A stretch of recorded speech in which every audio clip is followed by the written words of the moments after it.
Hey guys, what is going on? In this video, we're talking about how you travel with lots of camera gear.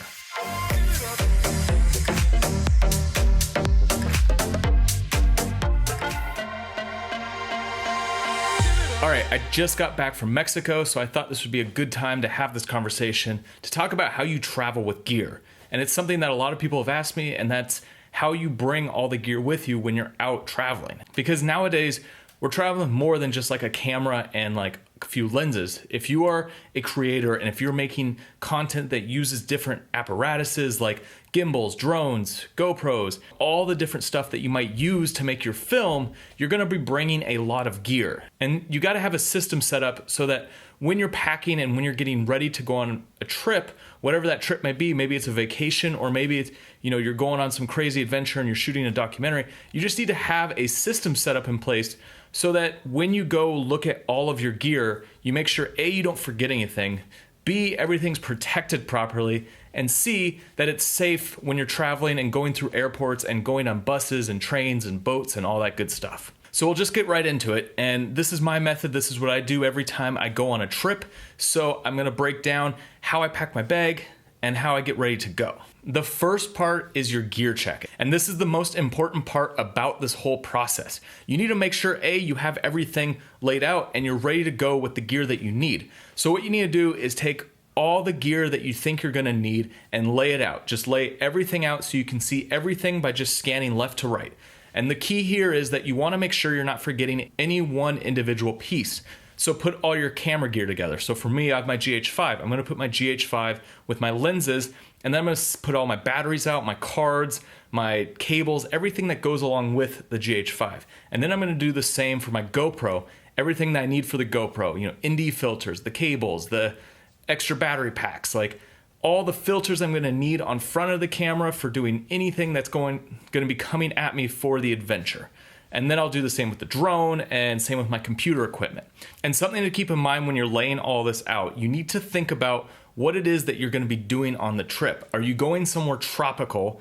And if you're going somewhere tropical, are you gonna be scuba diving? Are you gonna be doing water sports? Or are you going somewhere that's colder? So you're gonna need gear that's more situated for colder weather climates. So you just gotta think of all the situations in which that you're gonna use your gear and then come up with a list of each piece of gear that you need to make that camera or that device work. And then one other thing about laying your gear out, and that is workflow. When you lay your gear out, how are you going to record your footage and then save your footage? If there's a situation where you're not gonna be able to bring your computer, you need a way to offload your footage. You need a way to think how you're gonna keep that workflow going properly. So for example, I have a trip coming up in about a couple months. I am not bringing my computer for 9 days, and I'm gonna have a GoPro, a drone, and a GH5. And to do that, I'm gonna have to have a hard drive where I can offload my footage directly into the hard drive.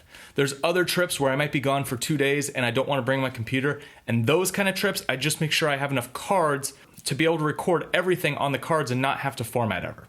So you just gotta think about what your workflow is gonna be, what it is that you're shooting, and lay all your gear out. Okay, step 2 is now take that gear and put them into separate compartments and pouches.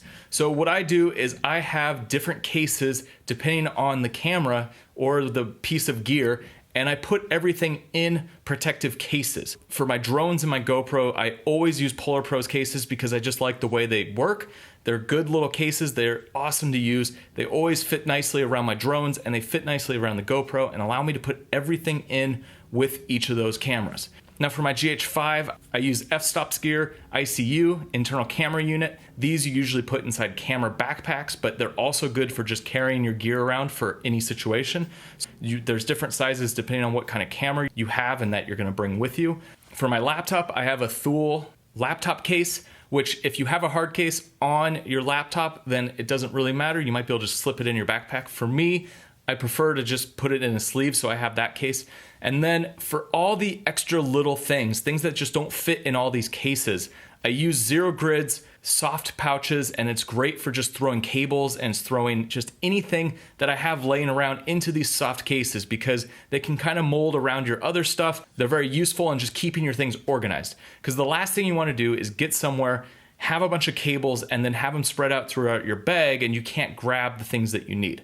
The reason I use these individual protective cases is that I can organize my gear based on what camera I'm using. So I can organize my drone gear versus my GoPro gear versus my GH5 gear and my stabilizer and things like that, so that when I'm traveling, I'm not having to think about where all my gear is at all times. I know that I have a bag specifically for the GoPro, and I know that everything I need is in that GoPro bag.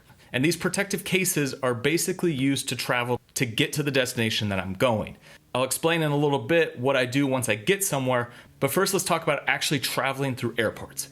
Okay, so you want a bag that you can fit all this gear in and keep on your back at all times, because you're carrying a lot of camera gear, it's expensive. So you're gonna wanna have everything with you and not thrown in a checked bag. And that's something I personally don't do. I don't put my camera gear in checked bags. Basically, my thought is if it's not on me, there's a chance I'm gonna lose it. Like if they lose your bag, it could lose all your cables, it could lose all your batteries, things like that. So I don't check that kind of stuff. Maybe when I'm coming home, because there's not as big of an issue if I lose something on the way home because I have spares back here at my house. When I'm out traveling and I'm going to a destination and I know I'm gonna need certain batteries and cables, I will not check them. You just don't wanna have that issue come up where a bag gets lost. Someone on our last trip that I was just traveling with lost their bag when they went to Mexico. It happens, it sucks, but it's part of traveling. So you just gotta keep things organized and keep things on you so you don't lose stuff. So the bag I use when I travel is Nomadic's 40 liter. It's actually a Kickstarter backpack that is really cool because it has a lot of features that personally I like to use. The back of it opens up so you have a big compartment you can fit all these cases in, and it's got a sleeve for your laptop if you want to use that, but it's also got pockets on every side. And not only is it a backpack, but when you pick up the straps a certain way, it becomes a duffel bag. And then it also has handles on either side. So no matter what situation you're in, this bag's really easy to move around and it's a great option for traveling. Now, you might ask, why don't I use a camera backpack like a f-stop gear backpack when I'm traveling? Well, there's a difference. When I get to a location, I usually have different bags that I put in my checked luggage that I use for day activities. So I have my ultralight Loca backpack, which is one of my favorite backpacks for adventure, filmmaking, photography, all that good stuff. It's a great backpack. However, it's kind of a pain in the ass to travel with when you're going through the airport, which is why I like the Nomadic bag. But because that backpack is so lightweight, I'll just throw it in my checked luggage or my luggage with my clothes if it's a carry-on, because it's something good to have when I get to the location and I'm taking my gear out for the day. Because there's always going to be stuff that I leave back in the room or wherever it is that we're staying. I'm not going to take all my pieces with me when I'm out doing an adventure. So the f-stop Loca bag is much better when I'm on the day adventures. But traveling through the airport, I like the Nomadic bag, and it's just a good bag to keep everything in and a good hub to work from when I get somewhere.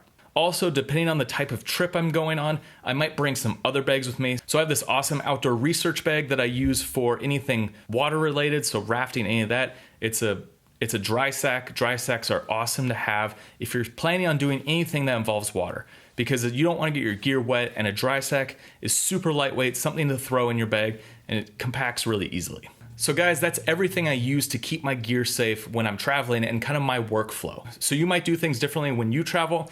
I wanted you to see my workflow, see what works for me, and maybe you can find some use in some of the different techniques that I use. Just keep in mind when you're traveling, you don't want to overload your bag with gear. And that's something I know a few years ago, I just brought too much and I always had too much gear. Just you really got to think about what pieces of gear do I need to be able to tell the story that I want to tell. And sometimes you might want to leave the stabilizer at home. Sometimes you might want to leave the drone at home. You just got to think about what it is you're doing, where you're traveling, and what gear you need to make that happen. If you have too much gear, you get lost in all the different pieces, and then what ends up happening is you don't use half the gear because you brought too much and you can't take it with you on the day excursions or out in the city, or something bad will happen and you'll end up breaking something just because you have too much stuff and you're juggling too many things. You just got to think, how many days is my trip? How long am I traveling for? What gear do I absolutely need? And what can I leave at home? All right, guys, I hope that was helpful. Guys, I'd love to hear your thoughts in the comments below. Let me know what you take with you when you travel. What are some of the techniques that you've used that make it easier when you're traveling? And guys, if you haven't already, make sure you hit that subscribe button. I've got awesome filmmaking tutorials, lots of photography stuff, and some cool vlogs from my adventures around the world. There is a lot of stuff planned. And also make sure to go check out my Instagram at Jeven Dovey. and I will see you on the next one.